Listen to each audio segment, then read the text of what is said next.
Okay, it's going to be a WCW 2001 pay-per-view rewind. I thought this would be a cool video, because I've always been a huge fan of the Invasion.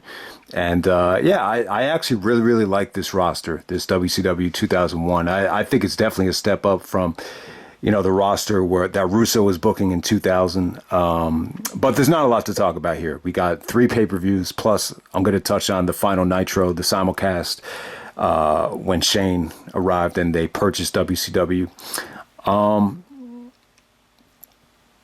But yeah, I thought this would be a good time to, if anyone wants to request, a pay-per-view rewind from any promotion, I'll definitely take anything into consideration. Whatever gets the most amount of votes, the most amount of comments, I'll definitely, try to look into. So whether it be TNA, WCW, ECW, even some of the Japanese promotions like Noah, New Japan, Ring of Honor, PWG, the list goes on and on. TNA, if anyone wants to request a pay-per-view rewind remix of a WWE year that maybe didn't come out that great, that, deserves to be remixed, I'll take anything into consideration. So yeah, I thought this would be a good time to do it because there's really not a lot to talk about. I definitely want to keep this short. But yeah, a big fan of the Invasion. I thought a lot of guys got a bad rap, during that time. I just think, a perfect example would be Chuck Palumbo and Sean O'Hara. I think when you look back, especially on these WCW shows, they're really not that bad. They're really, really talented, but I just thought they got a bad rap at the time. I just think a lot of people didn't know who they were, and automatically they just didn't give them a chance, and just kind of, a lot of people just, did not like, WCW guys coming in. But I really feel like you had a lot to play with here. Had a lot of talent. I'm a huge fan of Lance Storm. The Cruiserweight division was great. Obviously, Booker T, one of my favorite wrestlers of all time. I love the Invasion because of Rob Van Dam more than anything. But I will agree though, if you combine like the best of WCW, even guys like DDP and Lance Storm and Billy Kidman, you combine it with the best of ECW, you could have had a really, really great second brand there without it even being, a brand extension. If they really tried to get that WCW Alliance brand off the ground, I definitely think you had enough talent, to definitely make it work. I think it could have definitely felt like the alternative, like when you look back on it in retrospect. But yeah, I've been kind of struggling doing this video. I was going to do it like the format of just focusing on the world title first, then the Cruiserweight stuff. It's just coming out like a mess. So I'm just going to go show by show here, and then we'll touch on the final Nitro and just wrap it up. But WCW Sin, yeah, the main event was a nightmare, man. If anyone doesn't remember the main event, so Flair is actually the CEO at the time. I believe the Ernest the Cat Miller and Lance Storm are like fighting over the commissionership, but Flair is like the CEO. This is the time when he has these spiked, hair, just like Nigel McGuinness. Obviously Nigel got that from Bart Simpson, but he has that spiked blonde hair at the time, and he's pretty much like calling the shots. So it's Steiner defending against Jarrett, Sid Vicious at the time, Psycho Sid, and Road Warrior Animalz like a surprise, like at the last second from Flair after he comes out in a mask. But the match was kind of a nightmare. This is where Sid breaks his leg. He's wearing like jean shorts. He doesn't look good. He just looks worse than ever. The punches look worse than ever. He's moving worse than ever. And he goes for a leg drop, a drop kick off the top rope. And it's like a one-footed leg drop. And the foot that does not connect just buckles. You could just see it bend and break. And he's just lying in the ring for like what feels like forever. So, I didn't look into it, but, a lot of people said that he should have sued.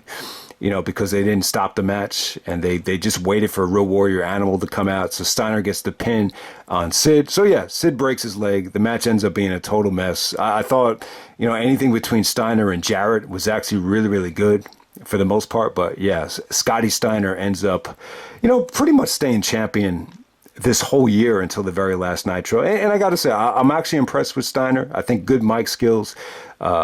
His manager is actually Madea. She's like a very, toned, muscular Latin girl. So I thought the presentation of Steiner was good. The trash talking, just the character development, the way he was moving in the ring. Triple H did not get this version of Scott Steiner. So let's be really clear. I think Scott was a lot better in 2001 than he was in 2003. I think a lot of it just had to do with, body deterioration. Obviously, I think the foot injury has something to do with it, but this is definitely a good version of Scott Steiner. He was having a nice long title reign. Like, he was going through a lot of guys, Goldberg, to everybody here. So this is where he pinned Sid to retain the belt. The opener between Chavo and Shane Helms was really good here. The crowd was much better here than they were for the rematch when Shane won the belt. But Chavo was good here. He was a little bit methodical at some parts, but for the most part, I got to say I'm pretty impressed with Chavo.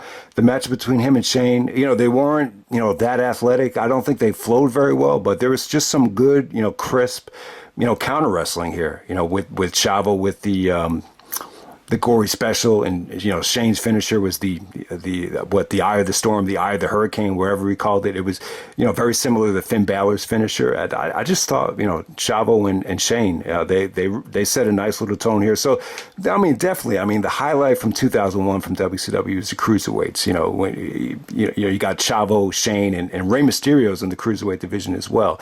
This is when Rey is actually wrestling without the mask. But yeah, man, the Jung Dragons, Kaz Hayashi, and I guess this is Jimmy Yang. At the time, he was Yun Yang, taking on Evan Karagias and Jamie Noble. I gotta say, Jamie Noble was awesome in 2001. Man, he was so athletic. He looked like a cruiserweight. I think Noble, over the years, especially in Ring of Honor, he became more of a, submission wrestler. More of a technician. But here he was like really light, really explosive, just really athletic. Anytime Jamie Noble and Kaz Hayashi went at it, it was great stuff. So this is a really, really good tag match that, should have gotten more time. I really enjoyed the Team Canada match. So you got Team Canada of Elix Skipper, Lance Storm, and Mike Awesome. I forgot Elix Skipper was actually from Canada, and they take on the Filthy Animalz, Billy Kidman, Konnan, and Rey Mysterio without the mask. I think the match was, a little bit of a mess, especially with Jim Duggan as a special guest referee, but you definitely had some good talent in that match. And Storm was good, man. Storm got a lot of mic time. I don't think any of his matches really, took off in 2001. I don't think he had anything great here. But I like Lance Storm. I think Lance Storm was really, really unique in 2001. And one of the missed opportunities. The pay-per-view matches here didn't really showcase him great. He was actually fighting over the commissionership, I think, with the Cat and I think who was it here? Yeah, there was like a battle for commissionership between Lance Storm, Ernest the Cat Miller, and Mike Sanders. Believe it or not, I got to say Terry Funk. He still had it at this time. Terry Funk had a really, really good hardcore match with Meng and Crowbar. I believe Meng actually, worked over in Japan. Benoit worked with Meng a lot when he got to New Japan and was working with WCW. So this was just very well booked, I thought. It surprised me how good it was. I thought that was solid stuff. You got Chuck Palumbo and Sean O'Hare actually winning the belts from DDP and Kevin Nash. So, Nash puts over up-and-coming younger talent. That's always a good thing. I just thought Chuck and Sean O'Hare really, jacked up dudes. They were probably not clean at the time, very muscular, very well-defined in terms of the muscle definition. But I thought their moveset was innovative. I thought the super kick double team spot was spot on. I think Sean O'Hare, was really, really, he could pull off some really, really, impressive things off the top rope. They were really, really good, man. They didn't have the greatest opponent to work with here in Nash, but it was still a great, tag team title win here. So, what's really funny here is that Goldberg is teaming up with a dude named DeWayne Bruce. And before the match, Goldberg is taking photos with the fan, And it's obvious that the fan was planted after, Lex is trash talking to this one fan. And it's the same fan that Goldberg, took a picture with backstage with the father. And, Goldberg was checking on the fan. And all of a sudden, the fan just kind of sprays, a foreign substance in Goldberg's eye. And then eventually Goldberg actually loses and he's forced to leave WCW. I think he had to get shoulder surgery. So, that might have played into it. I think, maybe Goldberg not being an active part of the roster when the decision was made that they didn't want wrestling in AOL Time Warner at the time, maybe that played into it. You almost forget that, you don't really associate Goldberg with the year 2001 very often, but this was his, last and only pay-per-view match of 2001, and Lex and Buff go over him. Obviously, Lex Luger is very jacked up at this time, and Buff Bagwell as well. They're two jacked up dudes, and they take Goldberg out. So, and like I said, guys, the main event of Sin was pretty crappy.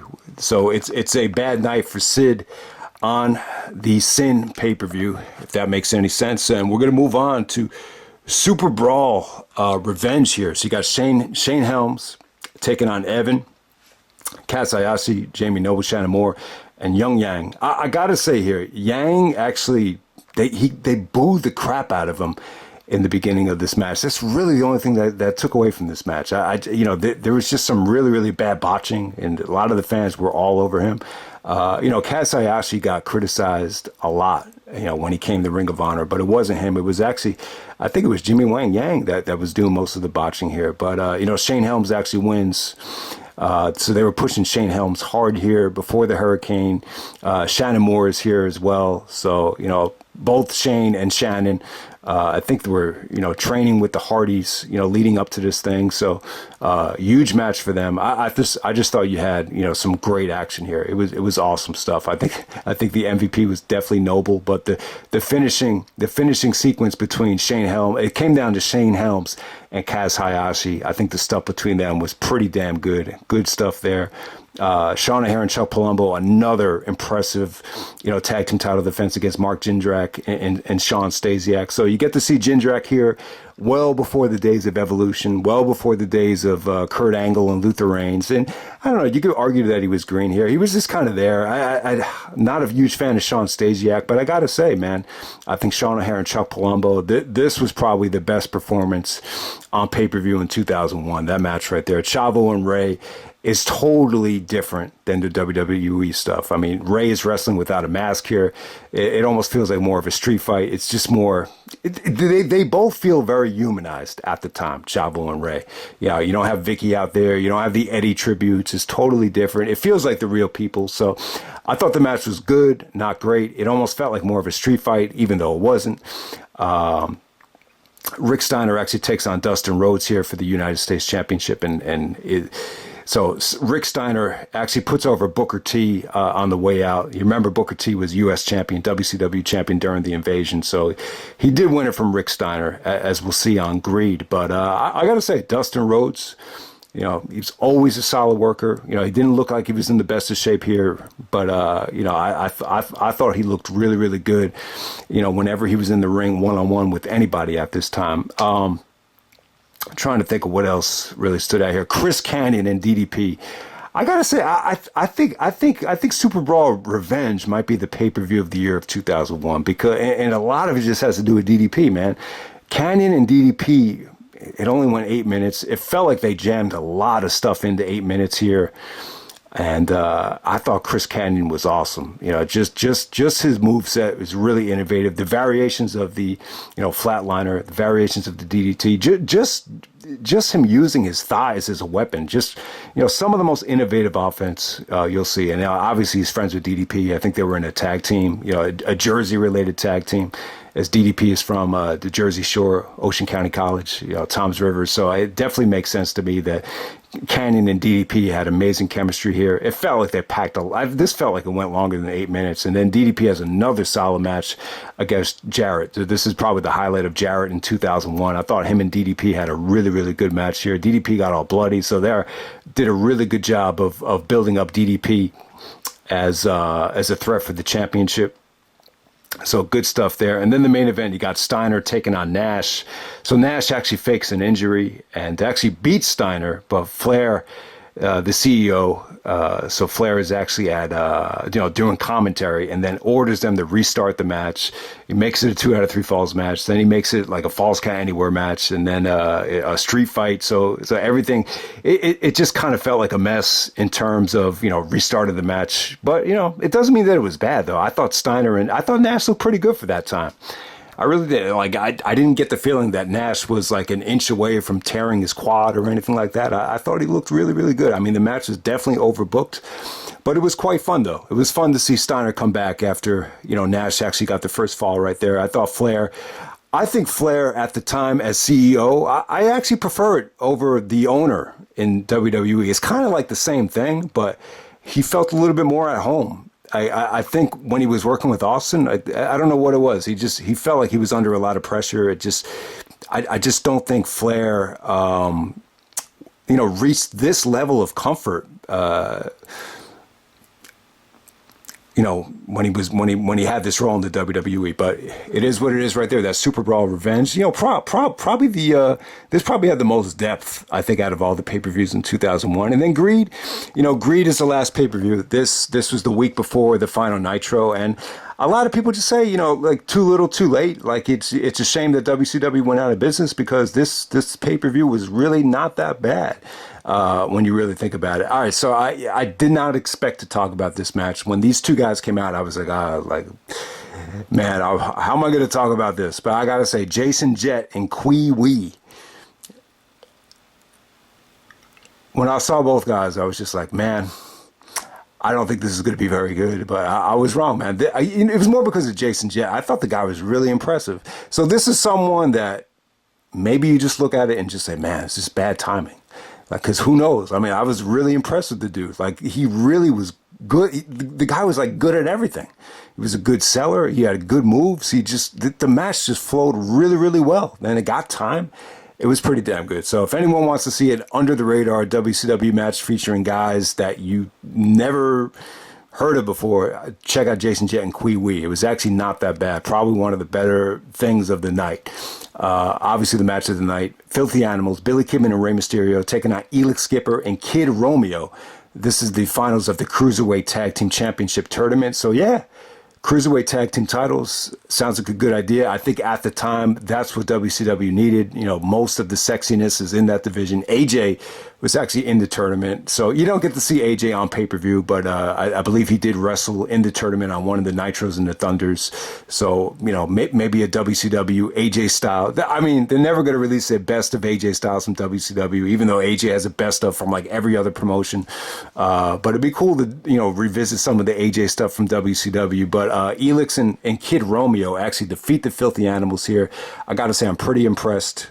Skipper and Romeo almost had like a gigolo type of gimmick. They're both really cut up. They're both very lean, and they both do kind of like the male stripper thing, but they were really good here. I mean, the match had tremendous action. Kidman with his power bombs off the top rope. Mysterio I wouldn't say this is prime Mysterio here, but him wrestling without the mask, it looks pretty cool. It just looks like it looks like an adult version of Rey Mysterio that's not, trying to appeal to, little kids in the crowd. It's totally different. So yeah, him and Billy Kidman, obviously we know them to have a lot of potential as a tag team. So a lot of people think this is the best WCW match of 2001, and it's hard to argue. It's probably the best match out of anything I've seen here from these 3 pay-per-views. And you get to see Shawn Stasiak unite with Stacy Keibler here to take on Bam Bam Bigelow. The match was kind of disappointing. When Stacy and Randy Orton were flirting with each other and they did their on-screen stuff, like you could tell like there was some natural attraction there from Stacy to Randy.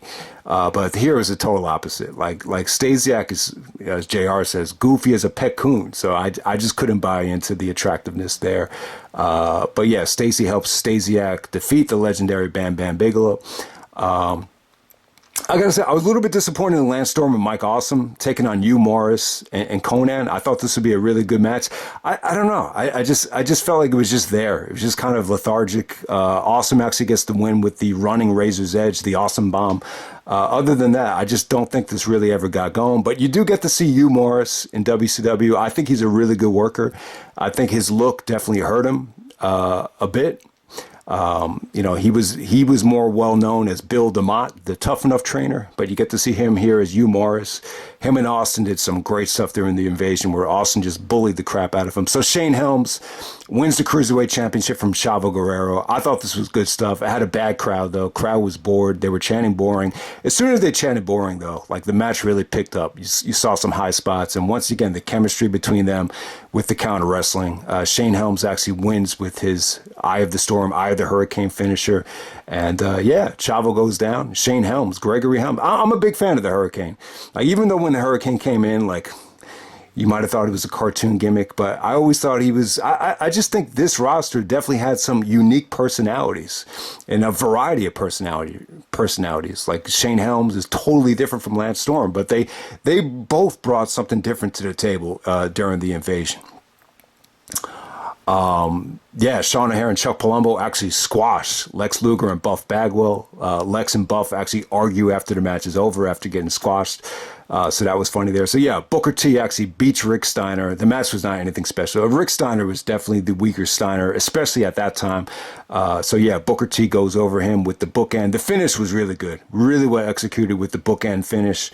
I was a little bit disappointed to only see one pay-per-view match from Booker T. But Booker T would go on to win both titles on the Final Nitro. He would go into the invasion as a double champion, United States champion, WCW champion. You can't forget about that. Dustin and Dusty taking on Flair and Jarrett. Yeah, it was cool, man. It was not great. Flair is actually wrestling in like a Hawaiian t-shirt. Jarrett is actually mocking Dusty's weight before the match. Jarrett actually does kind of a bad Dusty Rhodes impersonation as well. I mean, most people actually do a good Dusty Rhodes impersonation. I think Jarrett was kind of disappointing. The match is a little bit, I don't know. This might have been the last time Flair and Dusty ever touched in the ring. I don't know. I thought it was a little bit wacky. I thought the finish kind of sucked. But I will say this. Anytime Dusty and Flair were in the ring together, even though the booking was bad, some people would say, I still think they definitely still had that magic. So the fans went crazy anytime Dusty and Flair were in there together. But the match as a whole, it just kind of felt like a mess. But the main event was pretty dang good. You got Scott Steiner taking on DDP, Diamond Dallas Page, False Count Anywhere. It was good, man. It was bloody. Scotty actually fighting the fan. I know the fan was planted, but, Steiner just came off like such a bully, such a prick. I think even Goldberg said that Steiner was just out of control at the time. Like, he needed to really cool out. But I thought DDP put up a good fight. I'm really impressed with this version of DDP. And I feel bad for him, man, because I think he was doomed from the start with the stalker gimmick. And I just think he's a really good wrestler. I thought, him and Steiner had a war here. If it wasn't for the interference and the shenanigans, I mean, this got a little bit over the top towards the end with just everything. And, they tried. I don't think they really accomplished it, but they tried to really paint this picture of WrestleMania 13 with the blood flowing with DDP. Steiner locked in the Boston Crab and then the Steiner recliner, and DDP lost a lot of blood. Like, he looked even worried. You could even see him mouthing to Scott, like, is it coming? Is it coming? And the blood started flowing like crazy. So the most blood I've ever seen DDP lose. The match is a good fight, though. Great effort from DDP. Kind of a crappy ending, but Steiner goes over DDP. And, what was probably the best, main event of the year for WCW out of the three. And we'll check out the Final Nitro and we'll wrap it up. Okay, just some quick thoughts on the Final Nitro. This is the simulcast on March 26, 2001. So the simulcast, because anything involving Vince was actually aired on both shows. He had the opening segment where he said, "I have acquired WCW," and obviously the stuff with Shane was on Raw and Nitro at the same time. Then there's like a lot of Vince vignettes. I must have missed the stuff with Jarrett. That was the one I was waiting for. I don't know if I'm going to sound like Russo here. I don't know if I got up and went to the bathroom and missed it, but I was really anticipating him firing Jarrett on national TV. I'm pretty sure that was there. I must have just missed it, but a lot of Vince vignettes. There's actually some stuff with Trish, so that kind of dominates the backstage stuff. But yeah, I got to say, this is a really solid show. I mean, there's just a lot of good short matches. Nothing got, too much time. But, they actually open up with Booker T winning the WCW title for the 4th time from Scott Steiner. The match was really short, but it was good, though. I thought they had good chemistry. Booker T wins at the bookend. Steiner had some juice at the time. I think he was one guy that some of the fans wanted to see come in. But obviously he was making enough money to the point where he could just let his contract ride out. I think Booker T, he did turn down a lot of money. I've heard him say in the past, like he lost a lot of money at first because, they bought him out of the contract. But I think he was thinking long term. I mean, how could you say no to that? Main eventing with The Rock at SummerSlam, it's too good to pass up. So I think Booker T did make, the right decision by coming over. Even though, Booker T's pushing WWE, obviously it could have been a lot better. But yeah, Booker T is the WCW and the United States champion in the same night. So they really set the tone for, him and the invasion on this Nitro. So Billy Kidman, Rey Mysterio, they actually win a really, really sweet triple threat tag that, was going great, but, it was only like 5 minutes. And then later on in the night, they actually beat Elix Skipper and Kid Romeo to become the Cruiserweight champions. Another solid match, but it just didn't get, the time that the pay-per-view match got. So it's probably going to go forgotten. But yeah, the reason I guess why you didn't see the WCW Cruiserweight tag titles in WWF, Mysterio wasn't going to come in for a while. He didn't come in until, a year and a half after this Nitro. So that might explain why Billy Kidman didn't find I don't know, maybe Kidman did try to find an extra partner to defend those titles. But no, I do not remember the titles being on television. I could say with 100% confidence those titles never got on WWE TV. But the other tag title match, you had Chuck Palumbo and Sean O'Haire in another impressive performance against Lance Storm and Mike Awesome. This is another match that had a load of potential. Wish it could have gotten more time, but the ending was sweet. Palumbo with the super kick. Sean O'Haire basically does his version of a swanton splash. I thought the ending was sweet there. This didn't get enough Lance Storm in that particular match. And then the opening segment with Flair was awesome. Flair spoke from the heart. At the time, he's actually calling himself a 14-time world champion. So that was interesting because, a couple years later, he was definitively the 16-time world champion. But, he was talking about how his greatest opponent was Sting. So he wants to go out with a bang. But, he spoke from the heart. It really felt like he was angry with Vince, really angry that this was dying. He really said it with true colors that WCW is the best wrestling promotion of all time. That's what Flair believed in his heart. He's WCW, NWA through and through, so you definitely understand it. But it was just really, really good. I would actually, I don't know. I mean, I'm not going to say it's Flair's best promo, but, in terms of passion and emotion, I might put this in the top 10 in terms of like Flair promos. And, him and Sting had a good match. Flair wrestles with the shirt on. And I hate to say it, but, the explanation behind guys wrestling with the T-shirt on would just be they're just not that comfortable, exposing their flesh. I mean, it's as simple as that. When I was a little chubby fat kid, I was guilty of that too. But, there could be other reasons too. Like there are times where maybe you have acne and maybe you don't want to get sunburn.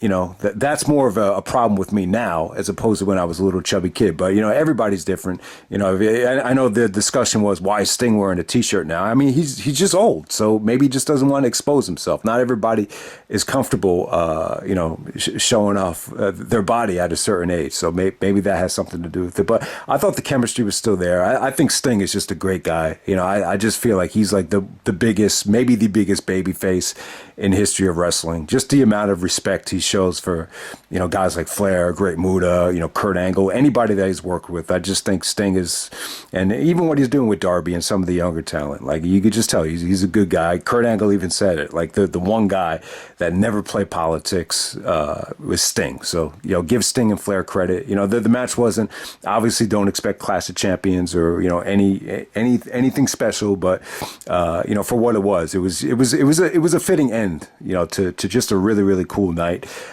So then the simulcast, you get Vince coming out there, and and when I watch this back, I actually do. I remember watching this live.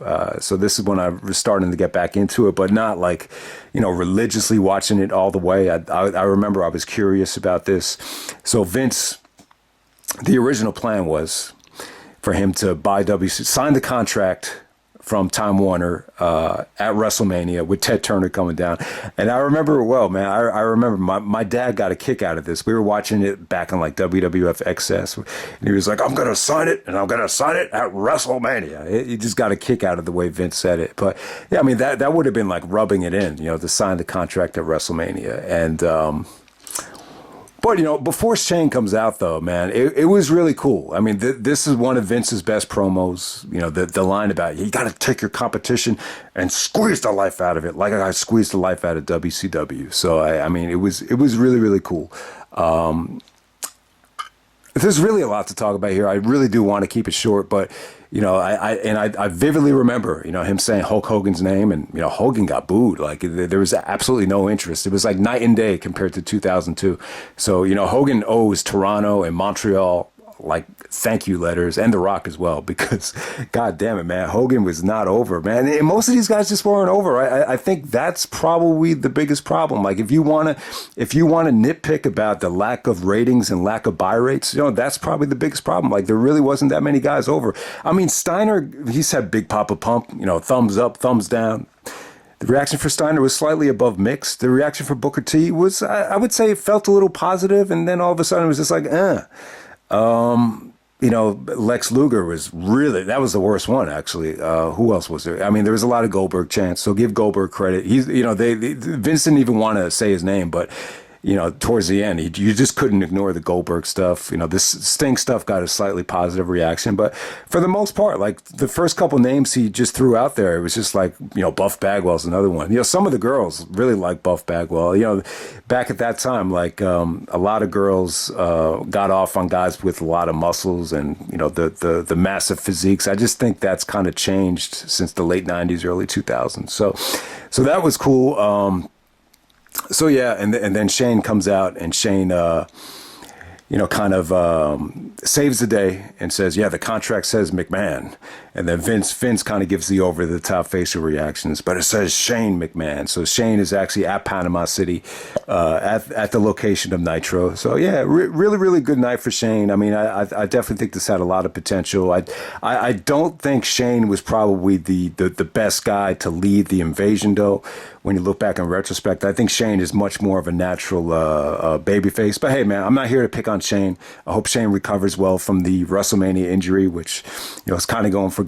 I think Snoop kind of salvaged the moment for him there. But yeah, I mean, just to kind of end the video here, I mean, I do think the lack of buy rates and the lack of ratings probably played a role into why AOL Time Warner decided they didn't want wrestling on the television anymore, on their programming anymore. I know Bischoff was put together a team of investors and they were ready to buy the company, but when Bischoff found out that the Turner and AOL Time Warner, they weren't interested in giving WCW any television time. He thought that the company was useless. So my question is, like, if that's the case, then why didn't Bischoff try to find another deal, like maybe with ESPN or somewhere else? Maybe there just wasn't any interest. I just don't know. But you always wonder yourself, could Bischoff have turned it around? I don't know. I'm not a huge Bischoff supporter, but yeah, I think it is true. I think the argument is, like, if some guy comes along and just says,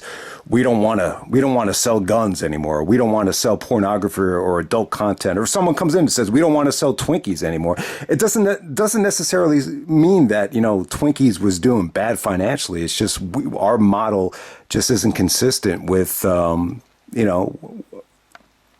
what you want to promote. Like, we don't want to promote that, you know. I mean, sometimes it could have nothing to do with, you know, how well the product was selling, or how well the product was resonating in terms of people. But hey, I think most people see the buy rates and they see the ratings and they see the dominance of, you know, The Rock and Stone Cold, and, you know, the 610,000 for the Rumble, the over 1 million for WrestleMania. And it's just, oh, okay, WWF is kicking WCW's ass. But at the same time, you could still be a profitable wrestling promotion, and still not knock it out of the park in terms of, you know, doing over 150,000 buys for every pay-per-view. So I don't know. I definitely think it played a role into it, but I don't think WWF kicking the WCW's ass is the sole reason why they went under. But, you know, Vince, but obviously, you know, Vince took a lot of pride in it. I think this was great for his ego.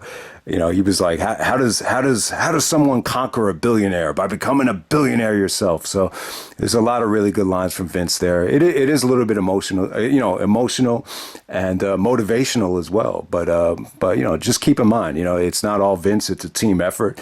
You know, Vince lucked into a lot of guys that just clicked at the right time. And obviously Rock, Austin, Foley, Taker, you know, Kurt Angle, Jericho, Benoit, the talent that they got from WCW, saw icing on the cake. They were in the midst of just such a hot time. But hey, man, that's WCW in 2001.